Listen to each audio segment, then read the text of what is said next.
रिश्तों में धोखेबाजी, लिसनेबल एंड मॉरल स्टोरी। रोशनी, हाय कोमल, कैसी हो? कोमल, ठीक हूँ, तुम बताओ। रोशनी, कुछ परेशान लग रही हो, सब ठीक है ना? कोमल, हाँ, मनीषा की उम्र 28 हो गई है, उसकी शादी के लिए अच्छा रिश्ता नहीं मिल रहा है। रोशनी, अच्छा, उम्मीद है जल्दी से अच्छा रिश्ता मिल जाएगा, चिंता मत करो। कोमल, धन्यवाद भाभी, पर डिमांड बहुत है और अच्छा लड़के का रिश्ता नहीं मिल रहा। रोशनी, सब ठीक होगा, इंतजार करो और आशा रखो। मेरे दूर के भाई का लड़का 30 साल का है, उसकी शादी अभी तक नहीं हुई, सब परेशान हैं। कोमल, अच्छी नौकरी है और उसको दहेज नहीं चाहिए, कहने को मैं बात चलाऊं उनसे? रोशनी, हाँ, उन्हें आपकी राय चाहिए। कोमल, नेकी और पूछ बात चलाओ। लड़के को आपने देखा हुआ है, और क्या चाहिए? रिश्ते हो जाए तो हम भी खुश। रोशनी, आप बस आशीर्वाद दो। दोनों तरफ से फोन रख दिया गया। रोशनी ने अगले दिन ही बताया कि लड़के वाले मनीषा को देखना चाहते हैं। मनीषा की मामी ने बताया सबको कि लड़के को रोशनी भाभी पहले से ही जानती है, पर मनीषा के माता पिता ने पूरी छानबीन नहीं की। लड़के वालों ने मनीषा को पसंद कर लिया और शादी तय हो गई। शादी जल्दी हो जाए, लड़के वालों के तरफ से जोर था और 20 दिनों में मनीषा गुजरात से नागपुर आ गई। मनीषा के माता पिता ने रोशनी का शुक्रिया अदा किया कि उन्होंने इतना अच्छा और बिना दहेज का रिश्ता लाया। शादी के बाद मनीषा ने नौकरी छोड़ने का आवेदन दिया और नागपुर ब्रांच में शिफ्ट हो गई।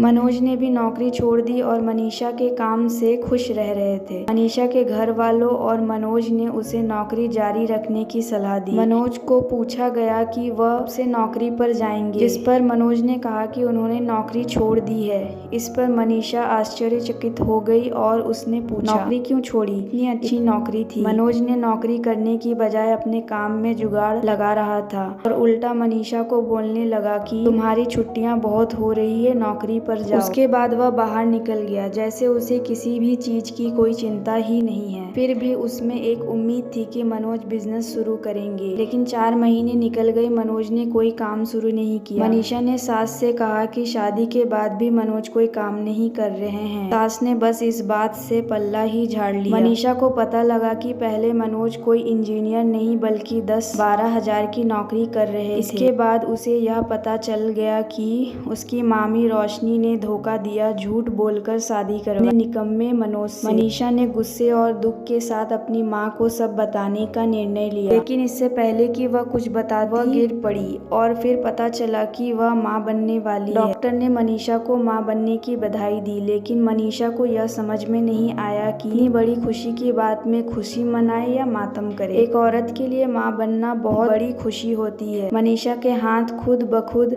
अपने पेट पर चले गए। उसने घर वालों को बताने का इरादा छोड़ दिया और मनोज के आने का इंतजार करने लगी। उसे उम्मीद थी कि बच्चे का सुनकर उसमें सुधार आएगा और खुश होगा। जब मनीषा ने मनोज से इस बारे में बात की तो मनोज ने बच्चे को गिराने की बात की, लेकिन मनीषा ने इसका विरोध किया और गुस्से में बोली कि वह ऐसा कभी नहीं होने देगी। मनोज ने कहा कि उनके पास नौकरी नहीं है, तुम्हारी तनख्वाह से बच्चे और पूरे घर का बोझ नहीं उठा सकते। मनोज ने जवाब में कहा कि तुम नौकरी को छोड़ो और बच्चे को गिराने के बारे में सोचो, लेकिन मनीषा बच्चे को जन्म देने का फैसला कर चुकी थी। दोनों के बीच में एक मुश्किल स्थिति थी और मनीषा समझ नहीं पा रही थी कि कैसे इससे निकले। मनोज और मनीषा की रोज की लड़ाई से थककर ससुर ने उनको बुलाया और कहा कि तुम दोनों किराए के घर देख लो। मनीषा ने कहा कि मनोज तो नौकरी नहीं करते हैं और मेरी तनख्वाह से सारे खर्च कैसे चलेंगे। ससुर ने कहा कि हमने ठेका नहीं लिया है तुम्हारे निकम्मे पति और तुम्हें पालने का, कल को तुम्हारा बच्चा भी होगा तो उसकी जिम्मेदारी भी हम पर आ जाएगी। अच्छा यही होगा कि तुम अपना खुद देखो। सास ने कहा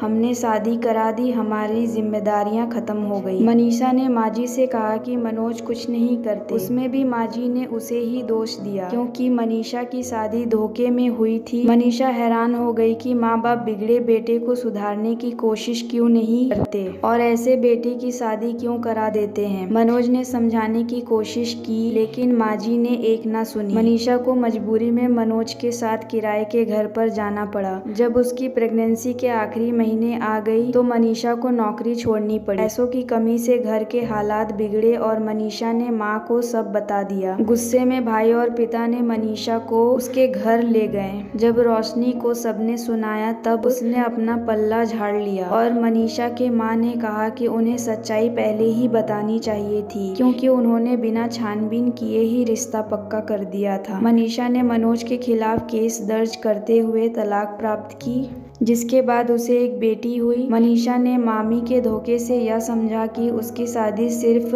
तनख्वाह के लिए हुई थी, जिससे वह बहुत आहत हुई। माता पिता सोचने लगे कि इससे तो उनकी बेटी अविवाहित ही सही थी क्योंकि कम से कम उसे धोखा नहीं मिला था और उसे दुख तो नहीं होता। दोस्तों, बच्चों की शादी में अक्सर छानबीन नहीं करना भारी पड़ता है क्योंकि इससे मतलबी रिश्तेदार दुरुपयोग कर सकते हैं। इस मतलबी दुनिया में यह छल जिंदगी भर का दुख दे सकता है। बेटियों की शादी में पूरे तरीके से छानबीन करना बेहद महत्वपूर्ण होता है ताकि बाद में पछताना ना पड़े। आशा करती हूँ यह वीडियो आपको पसंद आया होगा। इस वीडियो पर आपकी क्या राय है हमें कमेंट कर जरूर बताएं। वीडियो पसंद आया हो तो लाइक और शेयर करना बिल्कुल ना भूले। चैनल पर नए हो तो चैनल को सब्सक्राइब जरूर कीजिए। वीडियो देखने के लिए, कहानी सुनने के लिए आपका बहुत बहुत धन्यवाद।